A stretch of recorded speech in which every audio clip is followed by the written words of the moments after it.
함께하며 여러분의 내일을 응원합니다. 성공을 부르는 좋은 습관, 성공예감 이대호입니다. 성공예감 이대호입니다. 2부 시작하겠습니다. 저희가 오늘 1부 때 내드렸던 경제상식 퀴즈 정답은 산업재해보상보험 이 8글자였습니다. 줄여서 그냥 산재보험, 거의 뭐 산재보험이라고 부르는 게 일반적이죠. 산재라고 2글자만 보내주셔도 정답으로 저희가 인정을 해드리겠습니다. 아까 보내주셨는데 8947님이 신랑하고 둘이 식당 하는데요. 가끔 손을 베이면 서로 산재 처리해달라고 청구해요. 애교스럽게 이야기를 해주셨고요. 1025님은 방송통신대 사회복지학과에 편입해서 늦깎이 대학생이 되어서 공부할 때 열심히 산재보험도 외웠습니다. 라고 해주셨고요. 3022님은 이대호 기자님 잘 듣고 있습니다. 산재보험입니다. 이대호 기자님 사랑합니다. 라고 보내주셨는데 마음만 받겠습니다. 고맙습니다. 여러분의 의견 많이 보내주세요. 짧은 문자 50원, 긴 문자 100원이 드는 샵 9730으로 참여해 주시면 되고요. 증시 상황이 계속 요즘에 좋습니다. 코스피는 0.36% 올라서 2624포인트, 코스닥은 0.8% 올라서 877포인트대까지 가 있습니다. 코스피는 2600 넘어서서도 계속해서 야금야금 올라가고 있습니다. 오늘 좀 환율이 큰 변화가 있는데요. 1298원대로 한 거래일 전보다 9원 이상 내려왔습니다. 거의 한 달여 만에 1300원 밑으로 원달러 환율이 내려와 있습니다. 최근에 증시에서도 외국인 투자자들이 계속해서 순매수를 하면서 환율도 많이 진정이 되고 있네요.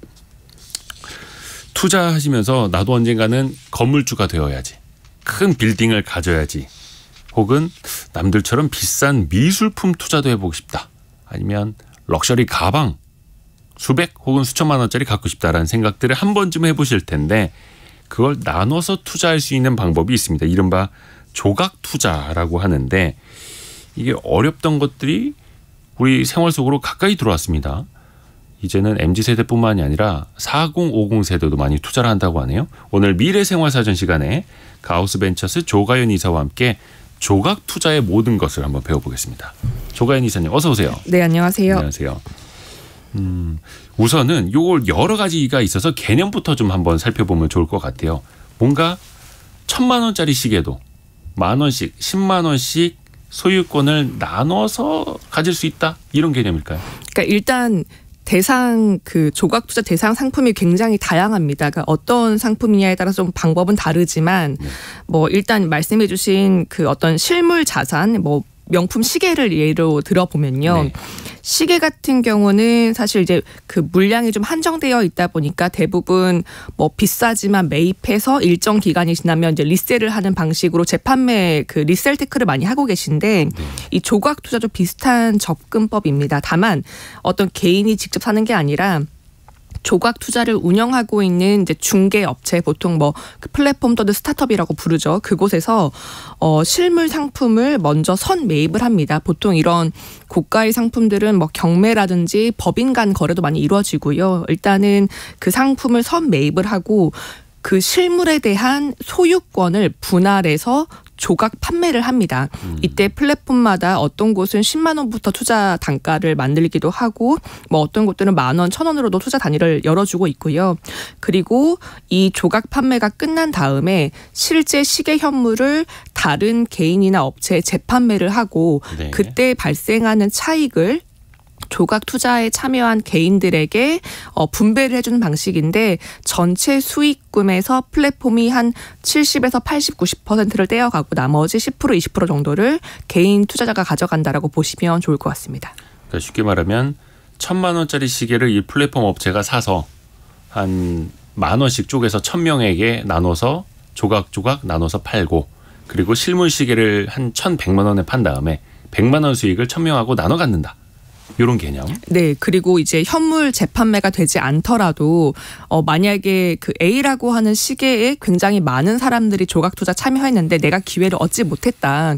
그만큼 인기가 많은 상품이었다라고 한다면 중간에 해당 플랫폼이 제공하는 다른 이제 매매 방식을 통해서 회수 전에도 그 내가 보유한 지분을 다른 개인에게 판매할 수도 있습니다. 아, 중간에 사고 팔고도 할 수 있는 갖고 있는 지분만큼.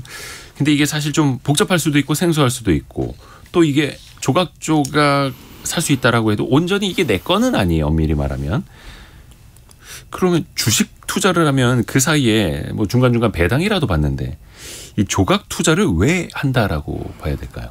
일단 뭐 새로운 대체 투자의 기회가 열렸고 네. 그 트렌드에 참여하는 사람들이 많다라고 보시면 좋을 것 같아요. 뭐 기존의 대체 투자라든지 기존의 이런 명품 투자 같은 경우는 일단 고액 자산가들에게 좀 집중되어 있기도 했고 또 미술품 같은 경우는 전문 지식이나 이 진입 장벽이 높았기 때문에 일반적인 소비자가 참여하기는 좀 어려웠던 편이었고요.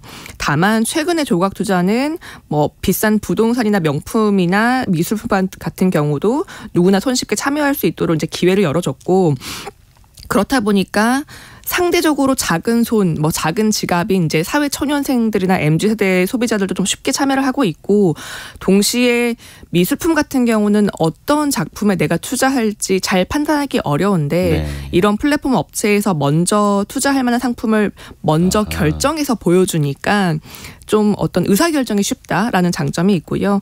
또 그 주식 같은 경우 이제 배당을 말씀하셨는데 그 음원 저작권에 투자하는 플랫폼 같은 경우는 저작권에 따른 배당도 지급을 하고 있습니다. 그러니까 배당 수익도 벌 수 있고 또 이 실제로 어떤 거래가 이루어지기 전에도 내가 회원들 간의 지분이나 그 소유권을 매매함으로써 그 실물 자산 매각 전에도 어떤 시세 차익을 얻을 수 있기 때문에 그런 여러 가지 장점에서 신규 대체 투자 트렌드로 떠오르고 있다라고 이해해 주시면 좋을 것 같습니다.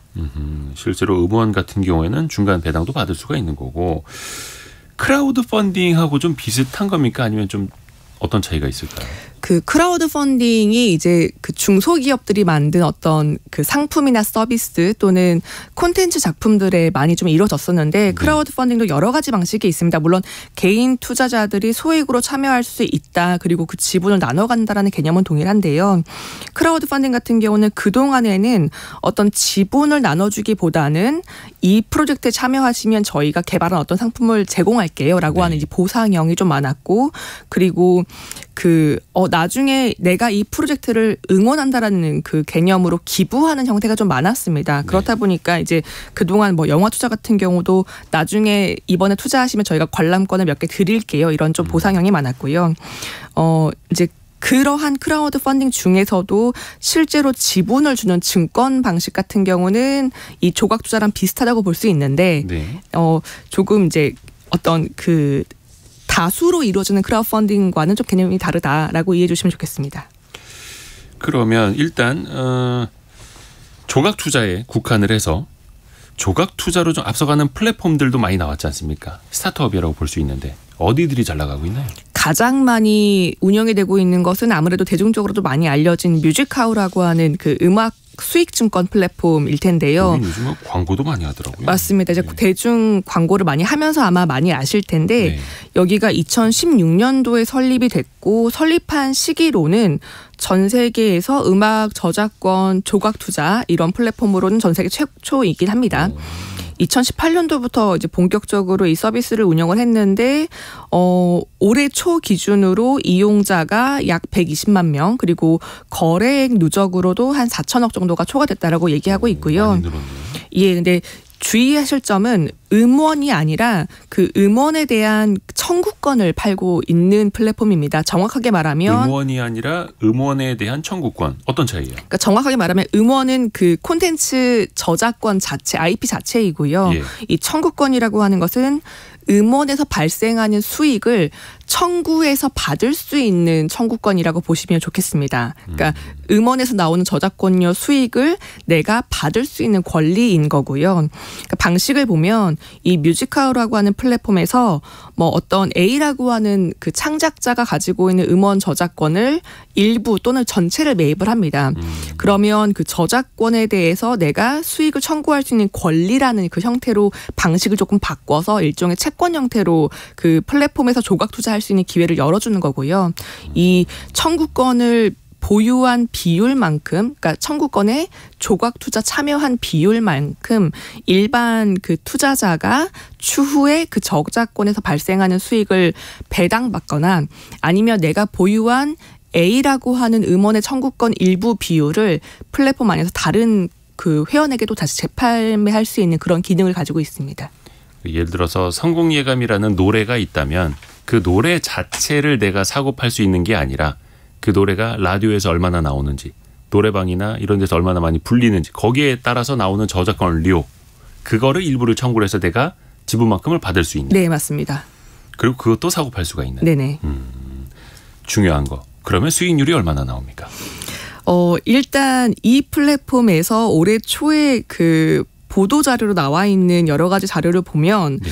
저작권료 평균 수익률이, 그러니까 기존의 1년 동안의 평균 수익률이 약 8.96% 정도가 됩니다. 이게 구조를 보면 앞서서 말씀하신 것처럼 그 뭐 여러 가지 방송이나 TV 공연이나 스트리밍 사이트에서 이게 노래가 흐를 때마다 보통 그 정산을 받잖아요. 네. 그 매체별로 들어오는 정산 수익이 매월 배당 방식처럼 그 청구가 되고요.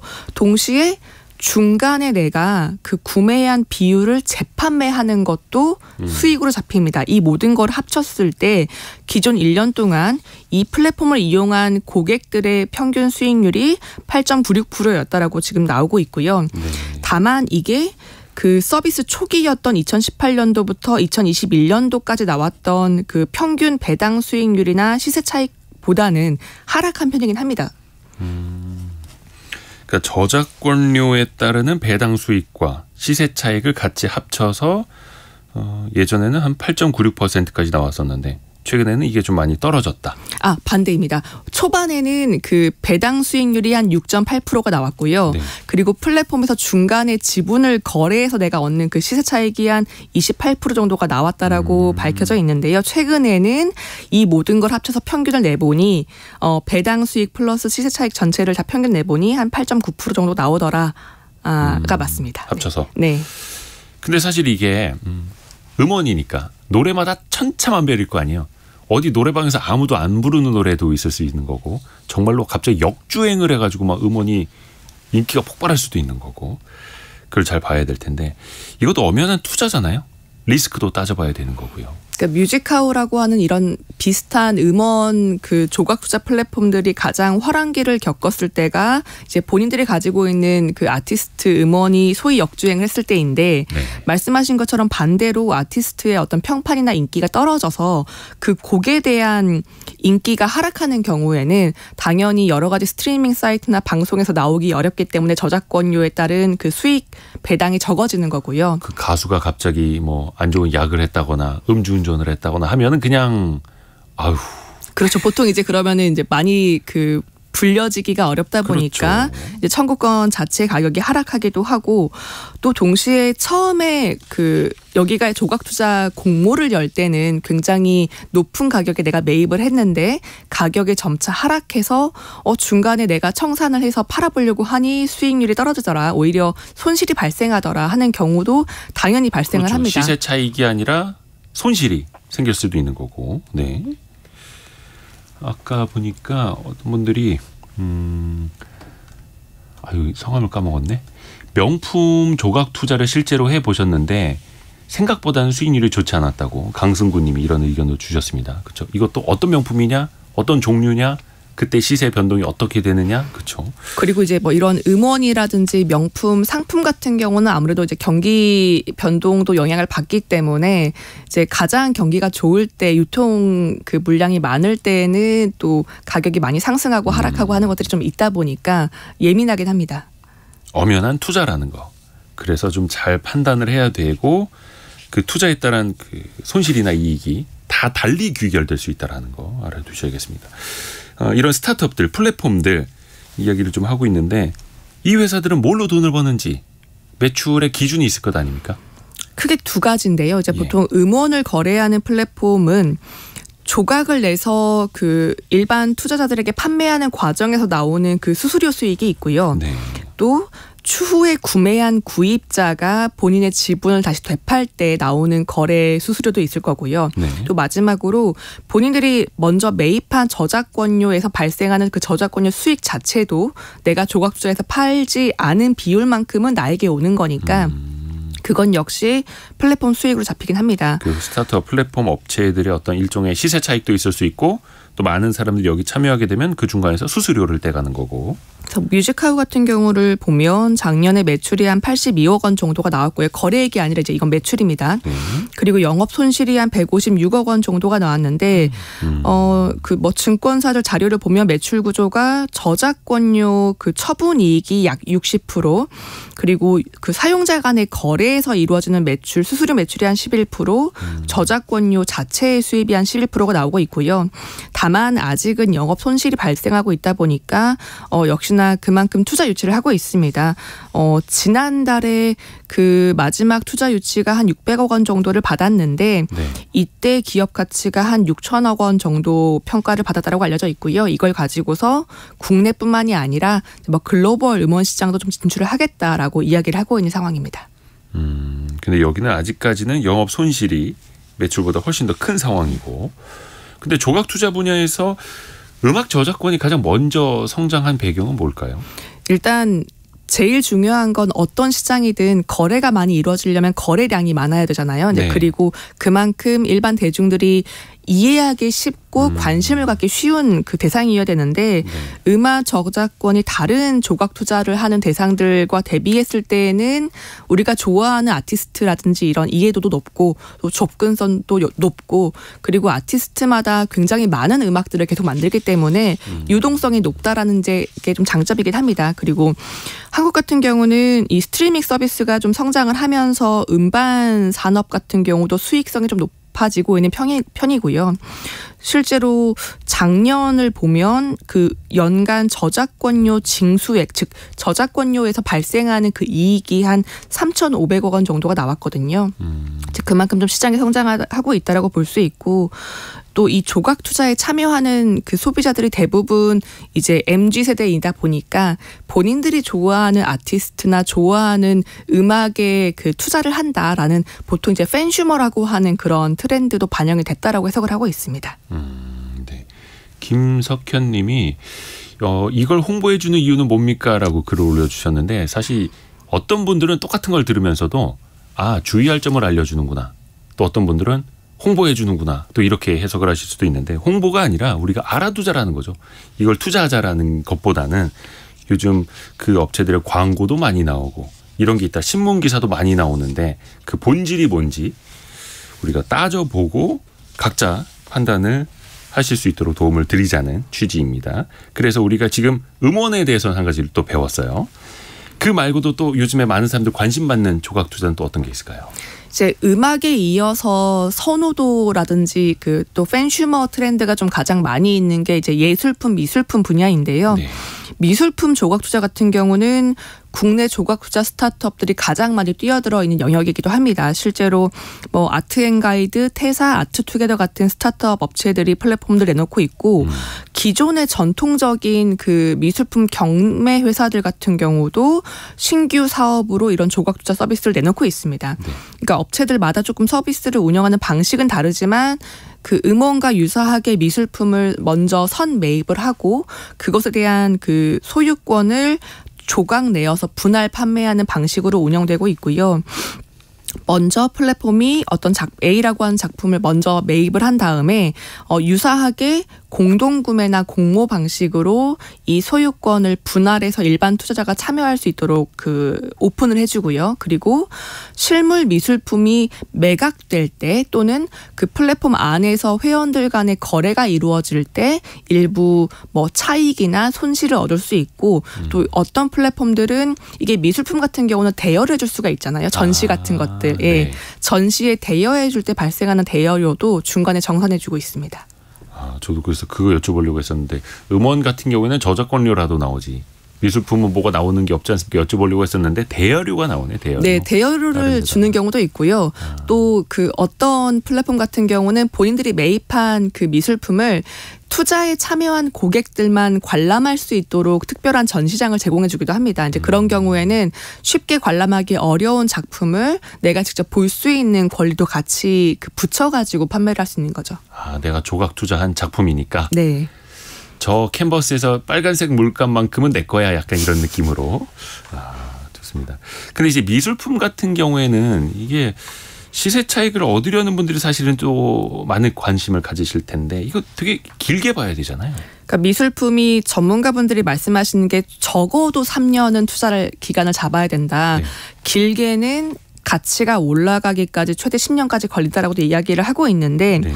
그럼에도 불구하고 조각 투자 플랫폼 지표를 보면 참여자들은 좀 늘어나고 있습니다. 이게 이유를 보니까 기존의 미술품 같은 경우는 사실은 이제 부유층의 전유물로 이루어졌던 투자 상품인데 이제 소액 투자를 할 수 있는 접근 통로가 좀 생겼다는 점, 그리고 다른 상품들에 비해서 미술품은 경기 민감도가 상당히 낮은 대체 자산 중에 하나입니다. 그렇다 보니까 내가 다른 상품에 투자했을 때보다 미술 작품에 투자를 하면 가치가 좀 떨어질 리스크가 적다라고 좀 이해를 하시는 것 같고요.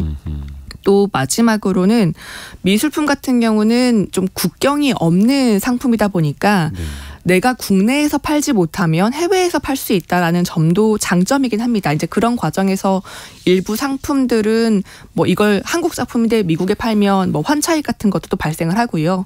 앞서 얘기해 주신 것처럼 가치가 상승하기까지 굉장히 오래 걸리지만 마치 배당처럼 중간에 대여를 통한 대여료 매출도 준다는 점들이 좀 장점이긴 합니다.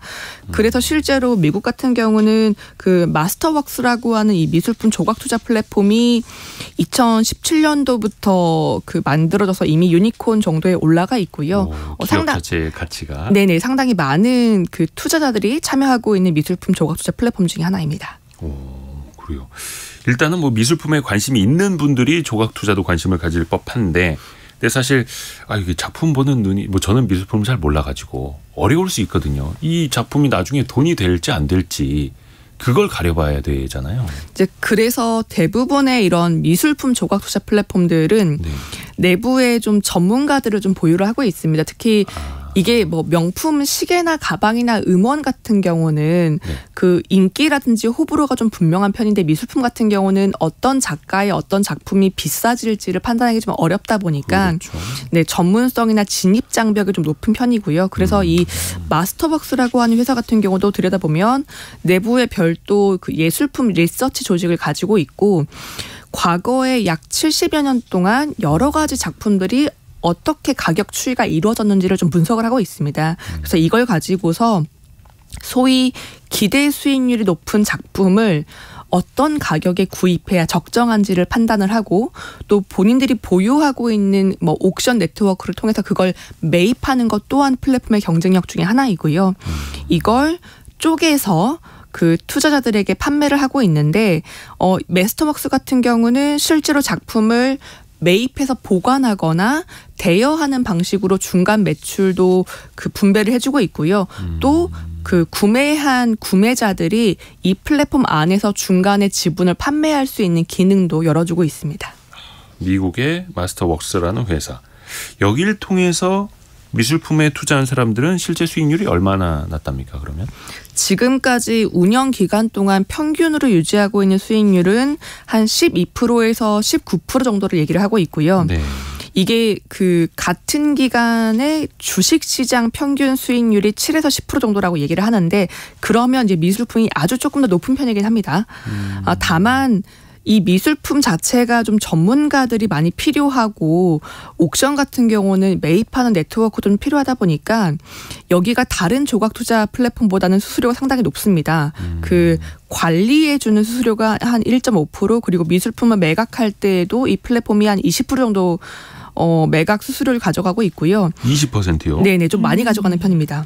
일종의 성과 보수 같은 거네요. 예, 맞습니다. 이게 일반적인 미국 해치 펀드가 이 정도 수수료를 가져간다고 하는데 그거에 좀 맞먹는 수준이고 이제 그렇다 보니까 여기도 회원 가입을 받을 때 굉장히 좀 가려서 받습니다. 얘기를 들어보니 회원 가입할 때 우리는 이런 투자를 하고 있고 장기적인 성격이 필요하고 수수료도 높고 한데 당신들 이런 그 투자 성향에 맞냐라고 인터뷰를 하고 있고요. 또 고객이 최근까지 나온 자료를 보면 고객이 70세가 넘어가면 가입 자체를 받지 않는다고 합니다. 아, 그래요. 고령자들은 또 이제 더 장기 투자하기가 쉽지 않으니까. 네, 맞습니다. 이게 사실 또 걱정이 되기도 해요. 이런 업체들이 과연 제대로 뭔가 리서치를 하는지 어떤 법규를 잘 따르는지 그런 걱정도 아마 청취자분들도 많이 하실 텐데 그는 뒷부분에서 법과 제도 어떤 규제의 필요성 따져볼게요. 국내에서 그러면 미술품 조각 투자는 어떤 기업들이 있고 얼마나 또 활발하게 움직이고 있는지요? 스타트업으로는 뭐 아트앤가이드, 데일리 뮤지엄, 테사 이런 회사들이 좀 있고요. 플랫폼마다 뭐 보도 자료로 나온 것들을 보면 투자 수익률이 적게는 10%에서 많게는 한 30%까지 되고 있다고 얘기를 하고 있습니다. 그리고 상대적으로 좀 거래 주기가 짧은 편인데 매입해서 매각할 때까지 주기가 한 10% 정도, 10개월 정도 걸린다라고 얘기를 하고 있으니까 네. 일반적으로 좀 기대하는 것보다 짧은 편이긴 하고요. 대표적인 게 아트앤가이드라고 하는 조각 투자 플랫폼인데 여기가 2018년도에 서비스를 시작해서 지금 회원 수가 한 10만 명 정도 된다라고 알려져 있고 네. 작년 기준으로 연매출이 288억, 영업이익이 발생했습니다. 한 18억 정도 나왔고요. 여기는 그 작품을 조각 내서 팔기도 하지만 본인들이 실제로 선매입한 작품 자체를 판 것도 이 매출에 잡히고 있습니다. 그리고 그 미술품 경매로 잘 알려져 있는 서울 옥션 같은 경우도 원래는 이제 고액 자산가들만 문을 열어줬던 회사가 네. 최근에는 소투라고 해가지고 1,000원부터 투자할 수 있는 조각 투자 기능을 열었고요. 여기 같은 경우는 이제 유명한 이우환 작가 작품이 뭐 1분 만에 완판이 됐다라는 기사들도 나오고 있습니다. 그래요.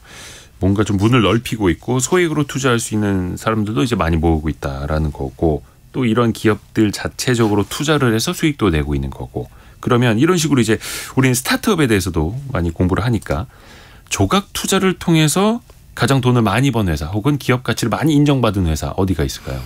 미국에 정말 많은 스타트업들이 있었는데 네. 그 스타트업들 중에서 역사상 가장 빠른 기간 동안 기업 가치 약 1조 원 유니콘에 등극한 회사가 이 조각 투자 플랫폼에서 나왔는데요. 네. 이제 다른 영역이 아니라 부동산을 쪼개 파는 플랫폼입니다. 여기가 부동산. 2020년에 창업을 한 파카소라고 하는 회사인데 창업한 지도 얼마 안 됐는데요? 네, 부동산 중에서도 고급 별장을 분할해서 팔고 있는 스타트업입니다. 여기가 고급 별장. 네네, 그 창업가가 그 진로우라고 해서 지금 상장되어 있는 그 부동산 매매 플랫폼인데요. 이 예. 매매 플랫폼 그 전 임원이 재창업을 한 회사이고요. 진로우. 네네. 진로 아니고 진로우. 네.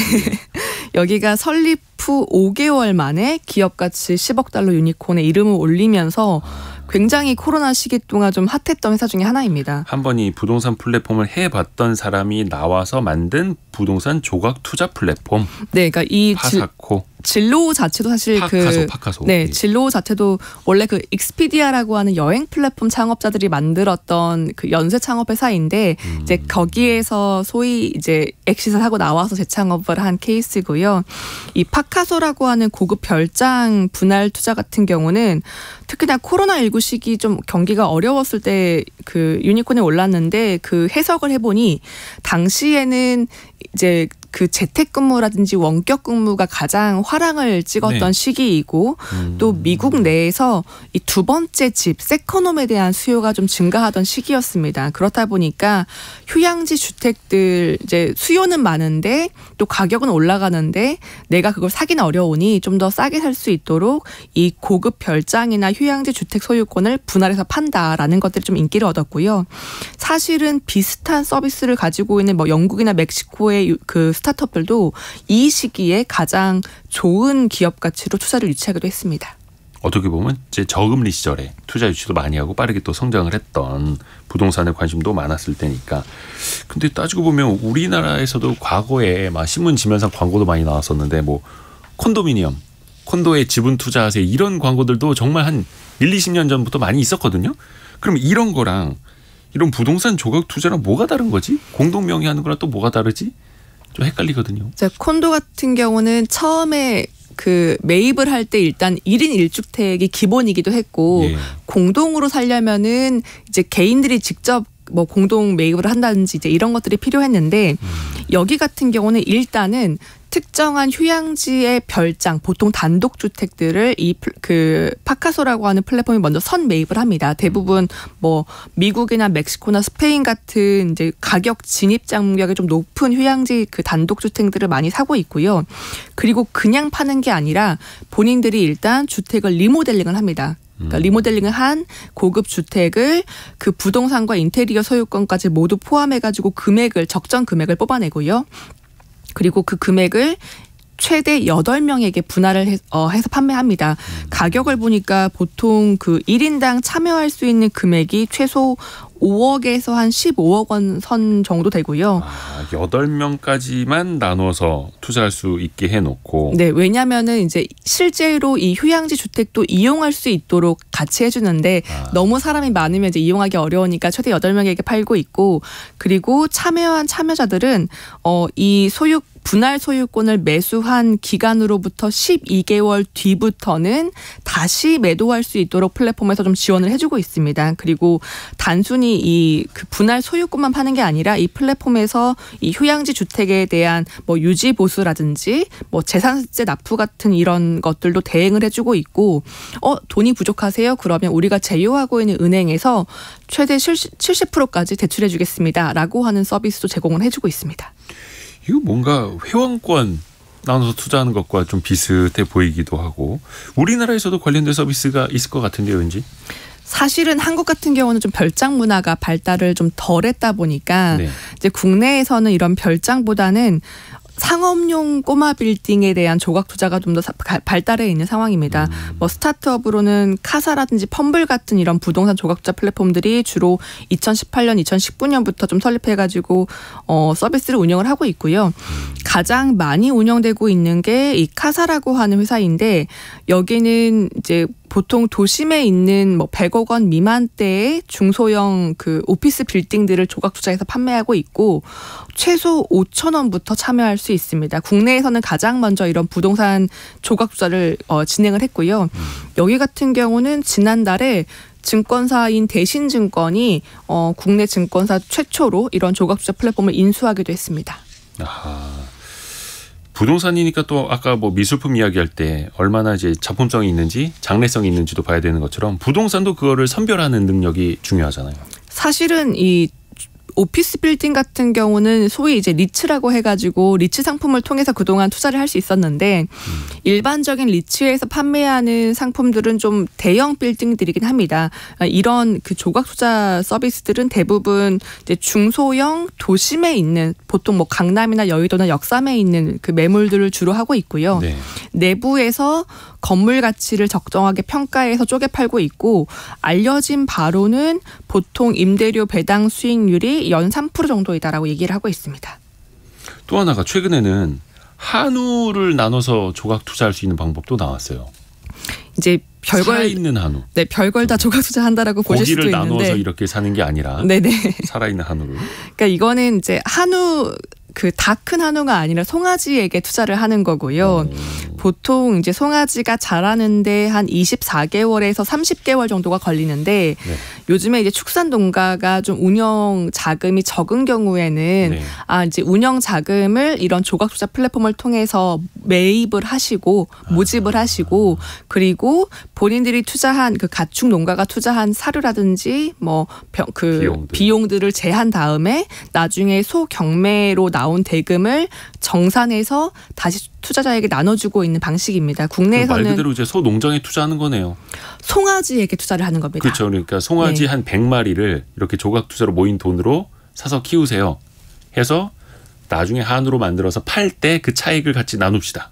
네, 맞습니다. 네네. 네. 그러니까 국내에서는 뱅카우라고 하는 스타트업이 이 서비스를 하고 있는데 농장에서 일단 여러 가지 정보를 제공해서 가입 인정을 받아야 되고요. 승인을 네. 받아야 되고요. 그리고 조각 투자를 하고 싶은 보통 6개월에서 9개월 령의 송아지를 등록을 합니다. 그리고 투자금이 모이면 이후에 키우는 동안 계속해서 송아지의 어떤 가격 시세나 우리가 어떤 환경에서 키우고 있어요. 그리고 우리가 어떤 사료를 먹이고 어떻게 그 유전 사항이 어떻습니다. 이런 정보들을 모두 제공을 해주고요. 그리고 전체 그 송아지가 다 컸을 때 성체가 됐을 때 경매로 출하해서 판매한 대금을 나눠주는 방식입니다. 자, 어찌됐든 간에 여기까지는 이제 여러 종류를 들어봤고 또 중요한 거 과연 이 투자자 보호가 제대로 될 것이냐 믿을 만한 업체이냐 이게 과연 법, 제도, 테두리 안에 있느냐를 따져봐야 되잖아요. 사실 작년에 이 조각 투자가 여러 가지로 이제 이슈가 있었습니다. 이슈가 많았어요. 네네. 이제 금융당국에서 뭐 음원이라든지 이런 한우라든지 미술품 조각 투자가 간단히 얘기하면 우리가 뮤직하우라고 하는 플랫폼에서 A라고 하는 음원을 사는 게 내가 그 노래를 계속 듣기 위해서 사는 게 아니라 사실은 그 음원에서 나오는 그 수익을 배분받을 권리를 사는 거잖아요. 네.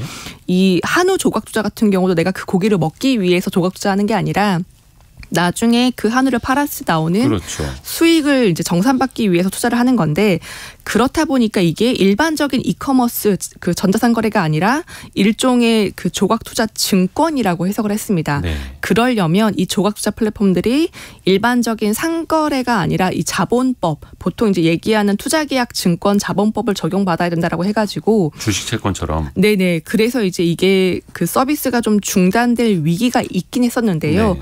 다행히 그 금융당국에서 일부 그 투자 과정에서 다행히 지금까지는 문제가 없었고 피해 발생 사례가 아직까지는 발견되지 않았기 때문에 이걸 이제 보통 샌드박스라고 해서 특정 기간 동안 특례를 적용해서 운영할 수 있도록 해주겠다라고 그 제재를 일단 면제를 해놓은 상황입니다. 네. 그리고 뮤직하우 같은 경우는 운영이 되고 있고 비슷한 다른 플랫폼들 같은 경우는 우리가 잠깐 서비스를 중단하는데 투자자 보호 장치나 여러 가지 서비스 개편을 완료해서 금방 다시 서비스를 진행을 하겠습니다라고 밝히고 있는 상황입니다.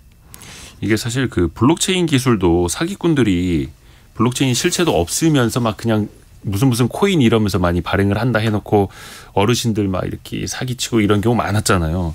분명히 어디선가는 사기꾼들이 조각 투자를 명분으로 해서 돈 끌어모으는 사람들이 있을 텐데 이거 많이들 이제 우려가 될 수밖에 없을 것 같아요. 투자자 보호 노력이 더 중요할 텐데요.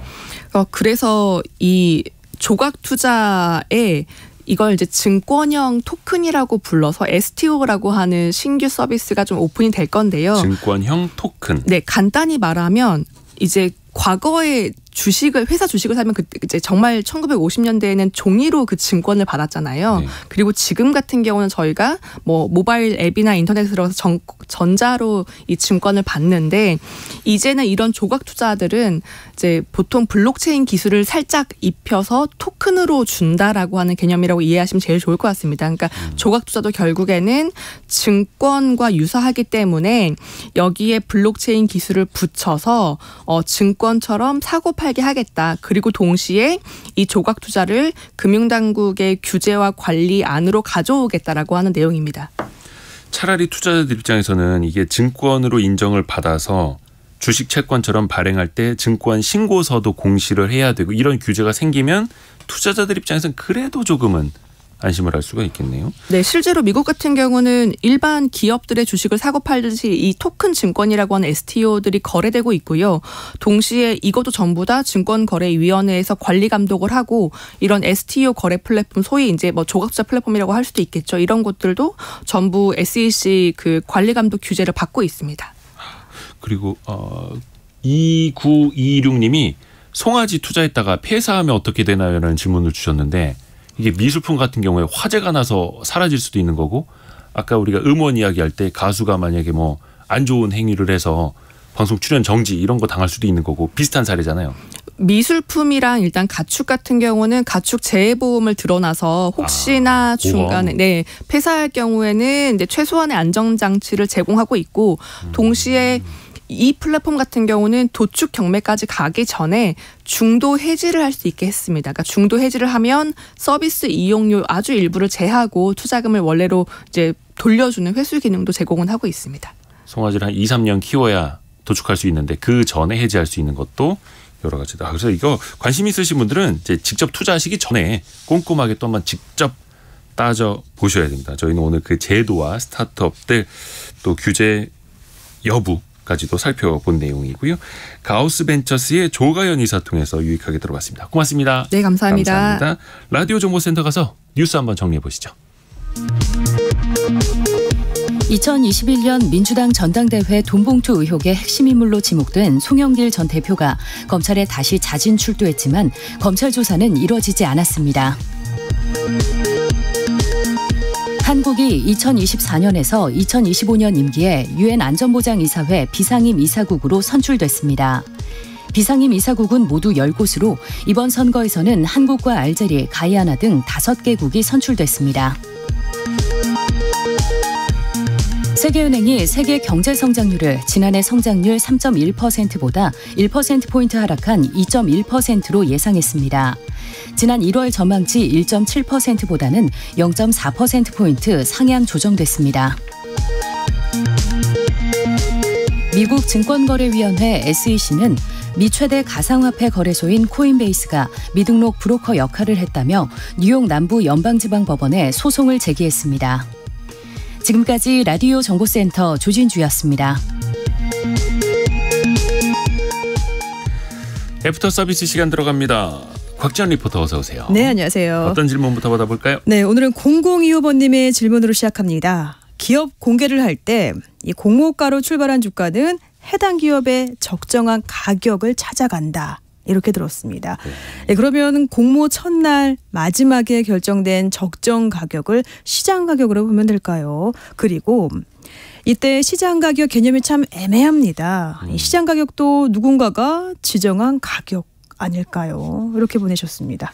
사실 시장에서 매기는 가격, 주식 가격, 주가라고 하는 거는 거의 매일매일 정해지고 매 시간 분 초 단위로도 달라지죠. 네. 그런데 그게 과연 적정한 가격이 있을지 누가 하나 딱 정해주는 가격이 있을지 그럴까요? 과연? 그게 이제 시장이 효율적일 것이다. 합리적일 것이다라는 가설에 따른 건데 사실 시장에서는 인간이 투자를 하는 거고 인간이 심리, 작은 뉴스 하나하나에 다 영향을 받기 때문에 네. 저는 개인적으로는 시장은 그다지 합리적이지 못하다라고 믿는 축에 속하고요. 기업 공개할 때 이제 시초가 말씀해 주셨으니까 이게 현재는 공모가 대비 90%에서 200% 사이에서 시초가가 정해지거든요. 네. 근데 오는 26일부터 제도가 바뀝니다. 60%에서 400%까지 위아래로 진폭이 훨씬 더 커집니다. 커지네요. 이게 네. 뭐냐면 예전에 따상이라고 해서 예. 뭔가 상한가 한번 잠겨버리면 따상상 이런 거 기대하는 수요들이 많았다 보니까 그냥 진폭을 더 넓혀버리는 거예요. 그래서 그날 하루에 위아래로 얼마나 움직이든 간에 60에서 400%로 제한해놓고 그 큰 틀 안에서 많이 움직이든 당국은 조금 신경을 많이 안 쓰겠다라는 축으로 해석을 할 수도 있는 거죠. 그렇군요. 근데 사실 상장 초반에는 가격이 형성되기까지 조금 더 불안정한 게 사실입니다. 왜냐하면 구주라고 해서 기존의 주식을 갖고 있던 사람들 매물이 쏟아지고 공모 주식 받았던 사람들 매물이 쏟아질 수도 있겠고 또 초반에는 과도하게 관심이 쏠리면서 투기적 수요도 쏟아지고 이러다 보니까 공급과 수요가 굉장히 많이 뒤섞입니다. 그래서 상장 초반 한 6개월, 1년 정도까지는 제 가격을 찾아가는데 굉장히 불안정하다. 이렇게 보시는 게 더 나을 것 같습니다. 알겠습니다. 자, 이어서 0580번님. 장외 채권 투자 중입니다. 그런데 선취 보수를 0.5에서 1%까지 떼더라고요. 이 채권 투자 수수료 줄이려면 어떻게 투자하면 좋을까요? 근데 0580님이 질문을 주신 게 조금 뒤섞인 것 같아요. 네. 선취 보수라고 하면은 아마 그냥 직접 채권에 직접 채권을 사신 게 아니라 아마 채권형 펀드를 말씀하시는 것 아닐까요? 그러니까 펀드는 운용 보수를 받습니다. 네. 운용의 대가를 보수라고 표현을 하거든요. 네. 근데 만약에 직접 사셨다면은 누군가한테 보수를 주는 게 아니라 거래한 증권사에게 수수료를 줬겠죠. 네. 그래서 보수와 수수료는 좀 다른 개념입니다. 네. 일반적으로 채권형 펀드 같은 경우에는 운용 보수가 한 0.3% 정도 되고요. 네. 판매 보수는 이제 판매사가 따로 떼갑니다. 이걸 판매한 은행이나 증권사가 또 따로 떼어가니까 이거는 아예 온라인으로 직접 가입을 하시면 판매 보수는 본인이 아끼실 수가 있고요. 만약에 채권에 직접 투자하신다 그러면 수수료를 내게 되는데 네. 몇 번 말씀드린 것처럼 잔존 만기까지 남아있는 기간이 길수록 수수료도 높아집니다. 네. 알겠습니다.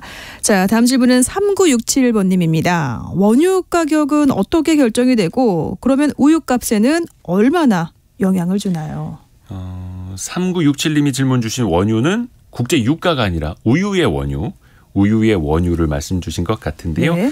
9일부터 낙농진흥회가 열려서 우리가 사 마시는 우유 값을 좌우할 수 있는 그 원유 가격을 이제 협상을 하게 됩니다. 네. 낙농가와 유업체들 사이에요. 근데 과거에는 원유 가격 연동제라고 해서 생산비 연동제, 그러니까 사료 가격이 오르고 전기요금 오르고 인건비 오르면 거기에 연동을 해서 원유 가격도 높이 정해졌거든요. 네. 근데 요즘에 많은 사람들이 우유 많이 안 마시잖아요. 학교에서도 많이 우유 안 마신다고 맞아요. 하고. 예. 근데 또 우유 가격은 또 계속 올라가요. 오르고, 예. 그러다 보니까 우유 가격이 올라가면 수요도 좀 같이 받쳐줘야 될 텐데 이게 깨져버렸죠. 그래서 올해부터 제도가 일부 바뀝니다. 용도별 차등 가격제라고 해서 맛있는 우유, 흰 우유랑 치즈나 버터를 만드는 가공육 가격을 분리해서 정하자라는 거예요. 그러니까 흰 우유 가격은 그래도 조금 높이 쳐주더라도 우리가 버터나 치즈를 만드는 원유까지 똑같은 흰 우유 값으로 살 필요는 없잖아요. 이게 유업체들의 좀 주장이 받아들여져서 그리고 네. 낙농가도 어느 정도는 수긍을 해서 그 제도가 이제부터 바뀌게 됩니다. 참고로 지난해 원유 가격 협상에서 한 49원 정도 올랐는데 흰 우유 가격은 10% 올랐거든요. 이번에는 리터당 69원에서 104원 정도 범위에서 오를 것이다라는 전망들이 나오는데 네. 그러면 우리 흰우유 가격은 또 오를 수밖에 없겠죠. 네. 아유, 그렇네요. 하나 더 들어보죠. 네, 5643번님. 경기 하강이 상승 국면으로 전환하는 시그널을 어떤 걸로 판단할 수 있을까요? 경기 다 안 좋다고 하죠. 네. 그런데 경기가 좋아지는 걸 뭘 보면 아느냐. 7가지 말씀드릴게요. 7가지. 7가지. 장단기 금리 차이가 있습니다. 일반적으로 미래 경기가 좋아진다면 그걸 반영을 해서 당장의 금리보다 먼 미래의 금리가 더 높겠죠. 또 하나 종합 주가지수 있습니다. 바로 코스피. 지금 당장 경기 안 좋아도 한 6개월, 12개월 후에 경기를 반영을 하면서 코스피는 먼저 오르고 있죠. 지금 네. 코스피 많이 오르고 있잖아요. 또 건설 수주액 2, 3년 후에 집 짓지 않습니까? 네. 그러니까 당장 얼마나 수주하는지. 그리고 재고 순환 지표, 경제 심리 지수, 기계류 내수출하 지수, 수출입 물가 비율 이렇게 7가지가 있습니다. 근데 어렵죠. 네. 이걸 다 합쳐놓은 게 있습니다. 바로 뭔가요? 경기 선행지수라는 겁니다. 그래서 경기 선행지수는 최소한 6개월 정도의 경기를 선행해서 보여주는 거다라고 해서 앞서서 말씀드린 7개를 꼼꼼히 보시던지 아니면 경기 선행지수가 어떻게 변하는지를 체크하셔도 아마 한 가지는 도움이 되실 것 같습니다. 시간이 벌써 다 됐네요. 네. 곽지연 리포터 수고 많으셨습니다. 네, 고맙습니다. 네, 벌써 성공예감 마칠 시간이고요. 저는 이대호였습니다. 내일 아침 9시 5분에도 좋은 소식들 많이 들고 오겠습니다. 성공예감은 오늘도 여러분을 응원합니다.